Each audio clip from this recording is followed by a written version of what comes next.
Bag bag کیونکہ مجھے ایک مرتبہ ٹوکا گیا، اس لیے میں اپنا صحیح کرنا چاہ رہا ہوں. بیگ. ٹھیک ہے. توکل بیگ حسینی کی مشہور فارسی تصنیف شمشیر خانی کا اردو میں سرور سلطانی کے نام سے ترجمہ کیا گیا. یہ بھی آپ کو یاد رکھ لینا ہے. ملا رضی بن محمد شفیع کی فارسی تصنیف ہدایت العشاق کا ترجمہ گلزار سرور کے نام سے کیا. عربک مشہور داستان الف لیلا کا اردو ترجمہ شبستان سرور کے نام سے کیا. سرور نے فسانہ اعجاز میں جس قدر علم نجوم کی اصطلاحوں جیسی رمال، نجومی، پنڈت، جفردان، ہندسہ، علم حیت، قرعہ پھینکنا، زائچہ کھینچنا، شکلیں بنانا، پوتھی کھولنا، حرف مفرد لکھ کر حساب لگانا، اور تلا، برچھک، دھن اور مکر، تلا برشک، تلا یہ راشی کا نام. تلا. برچھک کیا بتایا آپ نے؟ برشک. برشک. یہ دھن پڑھیں گے کیا اس کو؟ دھن. مکر، جی دھنو وغیرہ کا ذکر کیا ہے. اس سے یہ علم ہوتا ہے کہ انہیں علم نجوم میں بھی دخل حاصل تھا، یعنی علم نجوم بھی وہ جانتے تھے. ٹھیک ہے.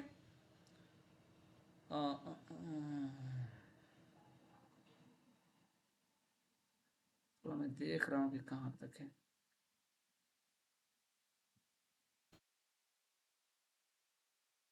میرے حساب سے پڑھی تھوڑا سا اور